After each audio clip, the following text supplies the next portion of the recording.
Hello and welcome to all of you. मैं आप सभी का हमारे इस वीडियो लेक्चर में बहुत बहुत स्वागत करता हूं। जैसा कि आप सभी देख ही रहे हैं स्क्रीन पे कि chapter number 7 life lines of national economy के बारे में आज हम डिस्कस करने वाले हैं, जो आपकी क्लास 10 एनसीईआरटी को कवर करती है। तो देखिए, इस चैप्टर में एक्चुअली हम किसके बारे में डिस्कस करने वाले हैं।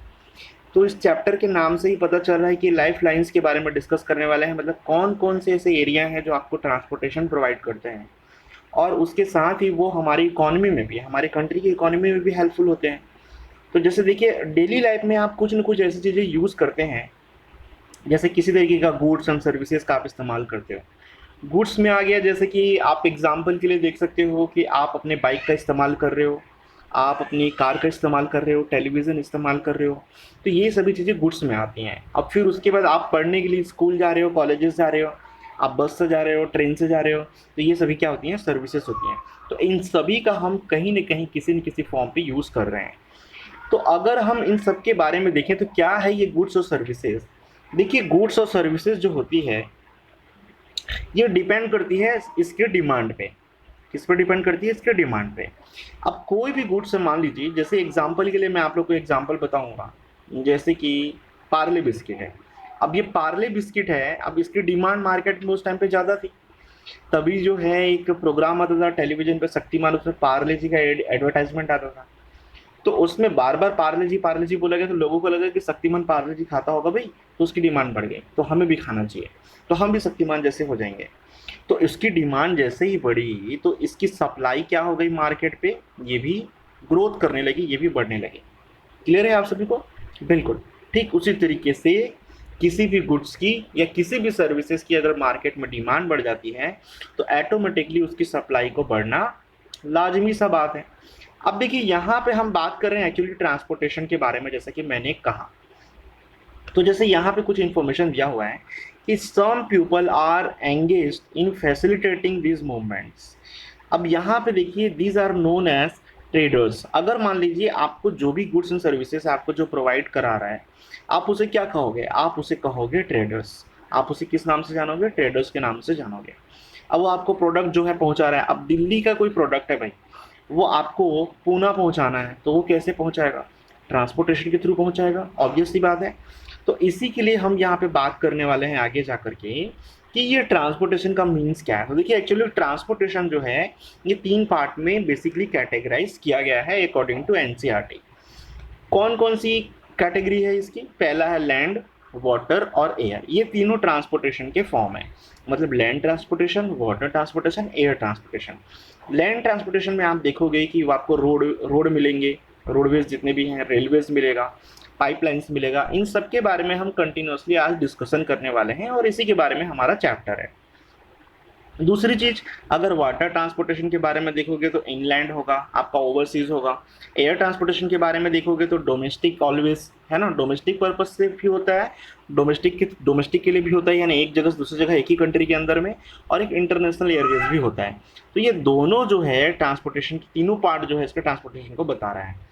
ठीक है, और आगे इसको और कैटेगराइज किया गया है, डोमेस्टिक को, डोमेस्टिक एयरवेज को, पब्लिक अंडरटेकिंग और प्राइवेट अंडरटेकिंग, प्राइवेट एयरलाइंस के फॉर्म पे।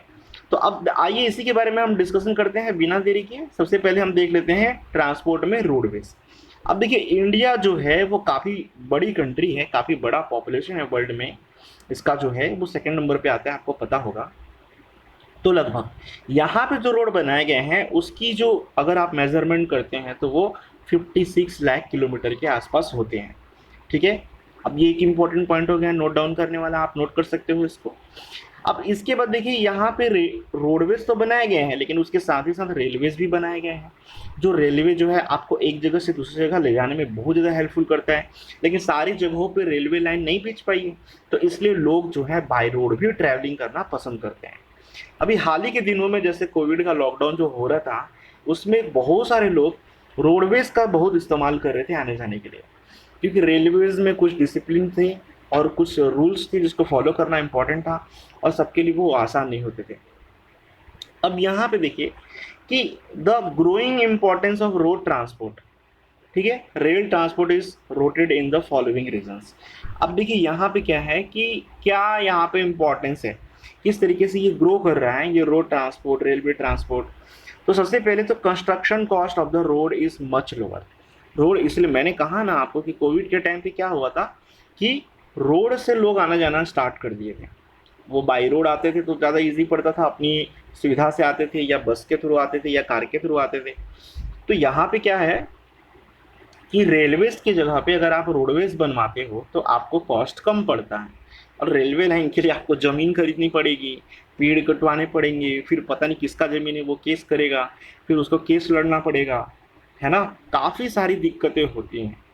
और दूसरी चीज़ें तो ये हैं कि अगर जहाँ रेलवे बन रहा है तो आसपास का पूरे गांव के गांव उड़ जाते हैं, लेकिन आपने देखा होगा कि रोड किनारे भी कई प्रकार के घर जो हैं आपको देखने को मिल सकते हैं, लेकिन रेलवेज के किनारे मुश्किल है ना। अब देखिए, roads can transverse comparatively more dissected and undulating topography. अब रोड्स जो हैं आपको जो है ज़्यादा दूर तक और किसी भी तंग गलियों में भी आपको रोड जो है ले जा सकते हैं इस तरीके से, है ना। आप यहाँ से किसी तरीके का रोड निकाल लीजिए, आपको वो रोड जो है आपको पहुँचा ही देंगे, है कि नहीं। लेकिन रेलवेज आप उतना नहीं कर सकते, उसके लिए मेन पावर चाहिए, यानी लोगों को लेबर वर्क चाहिए, प्लस कैपिटल चाहिए, पैसा चाहिए, जो कि सबके गवर्नमेंट के पास उतने है नहीं अभी, है ना। अब दूसरी चीज़ देखते हैं यहाँ पे, अगर आगे देखेंगे तो roads can negotiate higher gradient of slopes. ठीक है, ऑब्वियस सी बात है। अब देखो, आपको हिमालय में जाना है, अब हिमालय में चढ़ने के लिए, जैसे हिमालय माउंटेन है, वहाँ पे रोड्स कुछ इस तरीके से बनी हुई है, ठीक है। मतलब पूरे माउंटेन तक नहीं चढ़ गया है, मैंने बताने का मतलब ये है कि वहाँ पे इस तरीके से ये हिमालय माउंटेन्स इस तरीके से रेंजेस हैं। अब यहाँ पे जैसे सिटी बसी हुई है तो यहाँ तक ट्रेन नहीं चढ़ती, क्योंकि ट्रेन को यहाँ पे चढ़ाने के लिए बड़ी दिक्कत होगी, और आए दिन वहाँ पे एक्सीडेंट के केसेस जो हैं आपको सुनने को मिलेंगे। तो बेटर ये हो जाता है कि वहाँ पे रोड सप्लाई कर दें, और गवर्नमेंट ने वही करा, है ना। देखिए, अब उसके बाद क्या है, road transport is economical in transportation of few persons and relatively smaller amount of goods.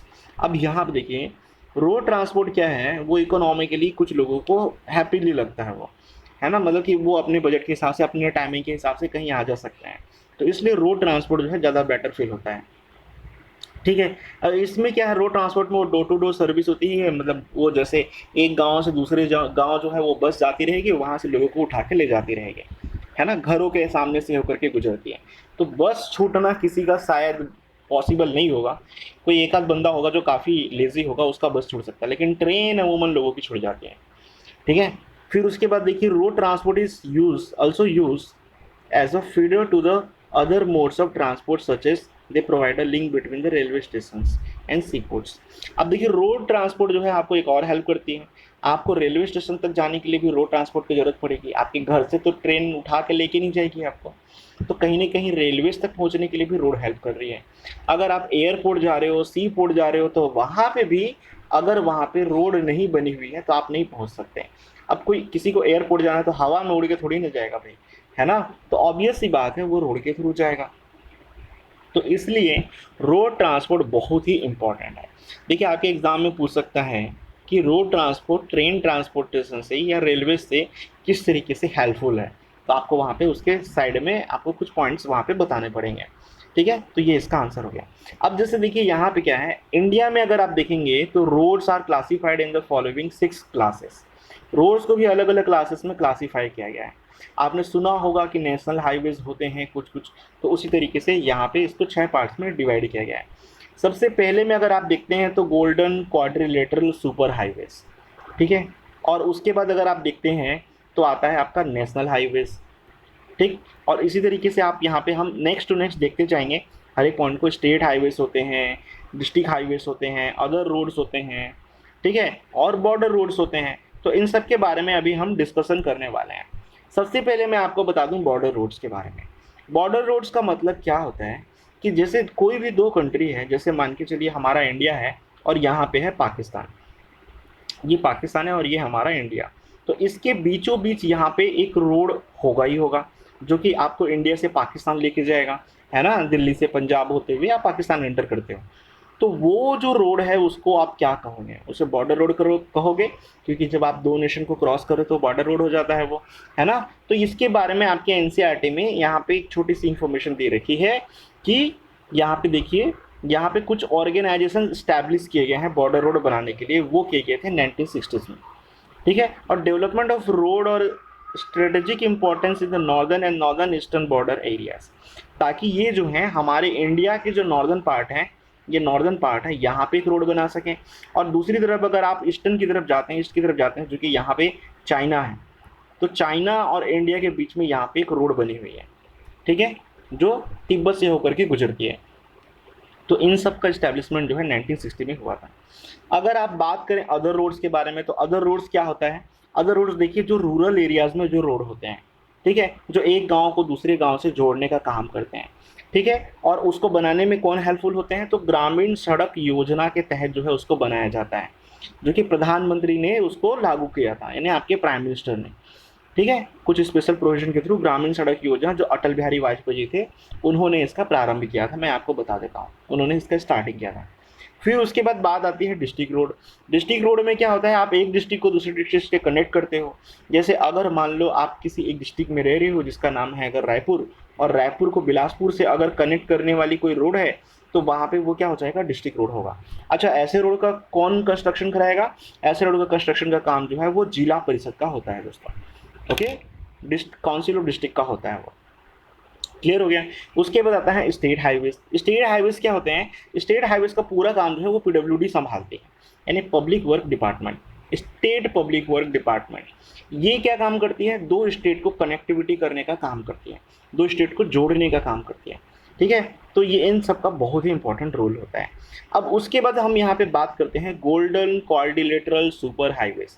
देखिए, गवर्नमेंट ने एक major road development project start किया था, जिसमें कि आपके दिल्ली, कलकत्ता, चेन्नई और मुंबई, इन सबको जोड़ने के लिए यहाँ पे 6 टाइप के मतलब कि यहाँ पे रोड बनाए गए थे, ठीक है, जिसमें 6 टाइप के सुपर हाईवेज का स्टार्टिंग किया गया था। जिसमें आपके यहाँ पे क्या हुआ था, इसको भी मैं थोड़ा समझा दूँ। इसके लिए क्या किया गया था? सबसे पहले देखिए, जो आपका नॉर्थ साउथ कॉरिडोर है इंडिया का, जैसे कि आपका श्रीनगर से लेकर कन्याकुमारी तक जोड़ने का सिस्टम। जैसे यहाँ पे अगर आप इंडिया का मैप देखते हो इस तरीके से, तो यहाँ श्रीनगर से आपका कन्याकुमारी तक जोड़ने के लिए यहाँ पे एक हाईवे निर्माण किया गया था, उसका कंस्ट्रक्शन किया गया। फिर जब वो काम खत्म हो गया तो गवर्नमेंट धीरे धीरे आगे बढ़ने लगी। उसने क्या किया? ईस्ट से, हमारे इंडिया के ईस्ट से लेकर के वेस्ट तक जोड़ने के लिए उन्होंने यहाँ पे एक और रोड बना दिया। ईस्ट से वेस्ट तक जोड़ने के लिए कौन सा कॉरिडोर बनाया? उसको कहा गया सिलचार कॉरिडोर, सिलचार कनेक्टेड, जो कि आसाम से यहाँ कनेक्ट हो रहा था। गुजरात से लेकर के आसाम तक यहाँ पे कनेक्टिविटी इंडिया ने करा, इंडियन गवर्नमेंट ने ये किया। तो मैं ये नहीं बोल रहा हूँ कि इसने क्या अभी हाल ही के 10 सालों में कर दिया। ये इसका मतलब ये है कि गवर्नमेंट हमारी जब से इंडिया आज़ाद हुआ है तब से ये रोड मेकिंग का काम जब से स्टार्ट हुआ है हमारे कंट्री में, तब से ये सारे प्रोजेक्ट जो हैं वो सॉल्व किए जा रहे हैं, ठीक है। अब उसके बाद अगर आप आगे देखते हो तो इस तरीके से आपने देखा, जैसे नॉर्थ से साउथ कनेक्ट हो गया, वेस्ट से ईस्ट कनेक्ट हो गया, तो सारी जगह यहाँ पे कनेक्टिविटी बन गई रोड लाइंस के थ्रू, ठीक है। अब इन रोड लाइंस को बनाने के लिए एक महत्वपूर्ण ऑर्गेनाइजेशन हमारे कंट्री में है, ठीक, जो जिसका नाम क्या है? National highway authority of India, जिसको नाई कहा जाता है, NHAI, national highway authority of India, ठीक है। ये इसके सारे काम को देखती है। उसके बाद नेक्स्ट आता है आपका नेशनल हाईवेज। नेशनल हाईवेज में आप क्या देखते हो? ये पूरे नेशनल हाईवेज का जो भी काम होता है इसको सेंट्रल गवर्नमेंट संभालती है। अब यहाँ पे देखिए, नेशनल हाईवेज जो भी इसका लिंक होता है वो उस इंडिया के हर एक पार्ट में इसको टच करने की कोशिश करता है, ठीक है। लेकिन ये पॉसिबल है नहीं, क्योंकि इतने जल्दी इतना सक्सेस नहीं मिल सकता किसी भी कंट्री को। तो ये जो है प्राइमरी रोड्स को आपस में कनेक्टिविटी करती है और नेशनल हाईवे से उसको जोड़ देती है। और इसके लिए जो हमारी सेंट्रल गवर्नमेंट है, यानी सेंट्रल PWD, यानी सेंट्रल पब्लिक वर्क डिपार्टमेंट, ये जो है इसमें ज़्यादा फोकस करके काम करती है। इसके लिए अलग अलग प्रोजेक्ट निकाले जाते हैं, टेंडर निकाले जाते हैं, लोग टेंडर भरते हैं और उनको ये काम मिलता है। तो इसी बीच में मैं आपको बताना चाहूँगा कि पहले के टाइम पे, यानी मिडिवल हिस्ट्री में क्या होता था कि फॉरेन कंट्रीज से ये आपके पंजाब के रास्ते से इंडिया में लोग इंटर करते थे, और पंजाब में इंटर करने के बाद दिल्ली की तरफ जाते थे, दिल्ली से फिर आगे किसी और जगह पे पहुंचते थे। तो इसके लिए शेर शाह सूरी नाम के एक मुगल शासक ने, एक मुगल रूलर ने एक यहाँ पे एक रोड का यहाँ पे कंस्ट्रक्शन करवाया था, जिस रोड को GT रोड के नाम से जाना जाता है। आप इसको नोट कर सकते हो, आपके बुक में नहीं दिया हुआ है, ठीक है। इसको ग्रैंड ट्रंक रोड के नाम से भी जाना जाता है, ठीक। ओके, तो ये सभी आपके रोड्स के बारे में इंफॉर्मेशन हो गया। आप इस मैप में देख सकते हो किस तरीके से ये रोड जो है बिछे हुए हैं चारों तरफ। आप देख सकते हो किस तरीके से इसको कंस्ट्रक्शन का काम किया गया है रोड का। इतने हाईवेज बनाने पड़ गए हैं रोड्स के लिए। इसके बाद हमारा नेक्स्ट टॉपिक है दोस्तों, वो है रेलवेज। अब हम उसको नेक्स्ट वीडियो लेक्चर में कवर करेंगे। ये वीडियो लेक्चर यहीं तक रखते हैं। Okay, so good luck to all of you, thanks for watching once again. मिलते हैं अगले लेक्चर में। होपफुली आपको ये लेक्चर जो है वो काम का लगा होगा आपके एग्जाम पॉइंट ऑफ व्यू से। So you can share it, you can like it, and अगर आपने सब्सक्राइब नहीं किया है so you can subscribe it.